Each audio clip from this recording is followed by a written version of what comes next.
Assalamualaikum warahmatullahi wabarakatuh.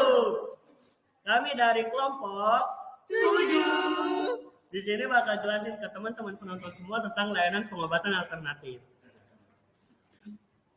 Anggota kelompok kita di sini ada aku Adinda, aku Alvina, aku Anggi, dan aku Muhammad Cesar Ramansyah. Dan mungkin buat kedepannya rekan kita satu-satu bakal jelasin materi yang akan disampaikan ya. Oke, yang pertama ada definisi pengobatan alternatif. Kata pengobatan itu berasal dari bahasa Latin ars medicina yang berarti seni penyembuhan. Pengobatan adalah ilmu dan seni penyembuhan. Bidang keilmuan ini mencakup berbagai praktek perawatan kesehatan yang secara kontinu terus berubah untuk mempertahankan dan memulihkan kesehatan dengan cara pencegahan dan pengobatan penyakit. Kemudian pengobatan alternatif sendiri itu merupakan bentuk pengobatan yang menggunakan cara, alat, atau bahan yang tidak termasuk dalam standar pengobatan kedokteran modern dan dipergunakan sebagai alternatif atau pelengkap pengobatan kedokteran modern tersebut.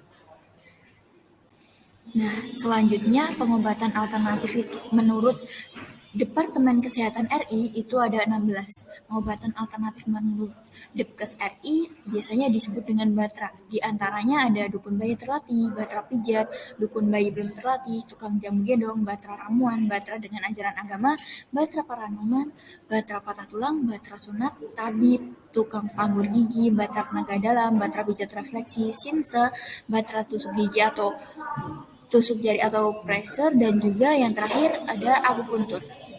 Selanjutnya ada pengobatan alternatif menurut agen pengobatan. Dalam ensiklopedi, jenis pengobatan alternatif dibagi menjadi 3 kelompok. Yang pertama, terapi energi seperti akupressure dan akupuntur. Yang kedua, ada terapi fisik seperti masase dan aromaterapi. Yang ketiga, terapi pikiran dan spiritual seperti psikoterapi, psikoanalisis.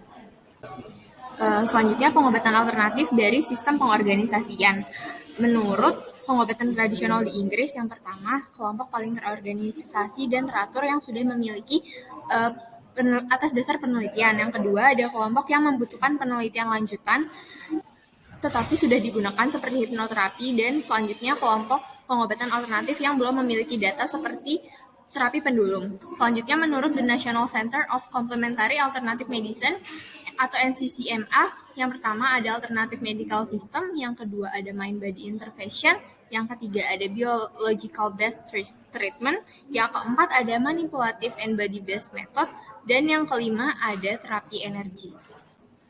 Kemudian selanjutnya ada pengobatan alternatif menurut Mangun Prasojo dan Hidayati.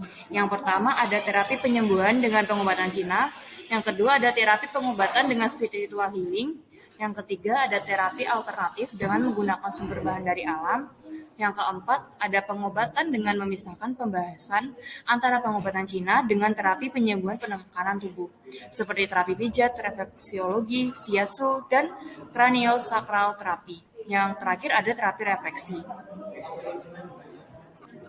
Selanjutnya ada pengobatan alternatif etnomedis. Menurut Anderson dan Foster 1988 menyatakan bahwa salah satu ciri dari jenis pengobatan tradisional adalah dengan menunjukkan identitas dari budaya dan bangsa atau nasionalisme.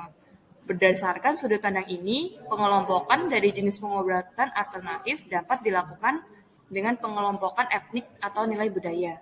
Selain merujuk pada kebangsaan, juga dapat dirujuk pada identitas kepercayaan. Selanjutnya adalah pengobatan alternatif di Papua. Pengobatan alternatif di Papua itu diklasifikasikan ada 6 ya.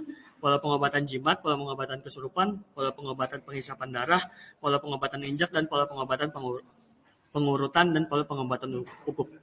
Jimat itu ya pakai jimat, kesurupan itu biasanya kesurupan si tabibnya untuk bisa menghilangkan orang yang sakitnya. Terus penghisapan darah itu orangnya percaya kalau misalkan ada darah kotor sehingga darah harus dikeluarkan. Pola pengobatan injak sama pengurutan itu sebenarnya mirip, hanya berbeda di cara menangani. Kalau pengobatan injak ya diinjak, kalau pengobatan pengurutan ya diurut. Kalau pengobatan ukup itu dia lebih seperti di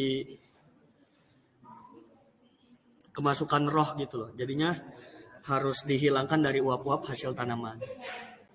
Selanjutnya ada pengobatan alternatif yang lain, itu juga ada pertama ada herbal agency itu dari tanaman-tanaman, terus ada animal agency ada dari hewan-hewanan, terus ada material agency itu dari bahan-bahan material seperti kristal, terus ada mind agency yaitu dari kekuatan jiwa, ada event agency juga, ada sifat gejala dan fenomena dan peristiwa sebagai layanan pengobatan alternatif, dan selanjutnya ada manajemen life agency yaitu manajemen hukum alam seperti olahraga atau diet.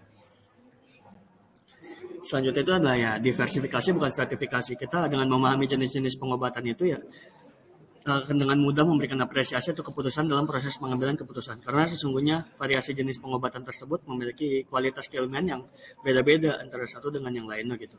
Hal yang paling penting untuk ditekankan dalam wacana itu ya diversifikasi itu tidak menunjukkan adanya status nilai dari jenis pengobatan alternatif tersebut. Kendati pun benar bahwa dalam uraian di atas juga sudah tercantum jenis-jenis pengobatan yang mendapat perhatian publik karena dianggap kurang ilmiah. Namun tetap bahwa keanekaragaman jenis pengobatan itu ya merupakan sebuah fakta sosial yang benar adanya dan ya harus diakui dan diapresiasi ya keberadaannya. Terakhir ya ada kesimpulan pengobatan alternatif merupakan cara yang digunakan untuk melakukan penyembuhan dengan bahan-bahan alam dan sebagai pelengkap dalam pengobatan kedokteran modern atau medis. Munculnya perkembangan pengobatan alternatif atau pengobatan itu menurut Departemen Kesehatan RI ada 16 jenis, sedangkan pengobatan alternatif menurut agen pengobatan dalam ensiklopedia jenis pengobatan alternatif dibagi menjadi 3 kelompok. Di antaranya ya terapi akupresur, terapi masase, dan terapi pikiran. Sekian dari kelompok 7 tentang layanan pengobatan alternatif. Kita juga pamit undur diri karena untuk menghemat waktu dan supaya tidak buang-buang kuota penonton sepada. Kalau ada pertanyaan nggak usah tanya dan mungkin bisa hubungi nomor 0852 1702 7823 untuk memberikan pertanyaan. Terima kasih.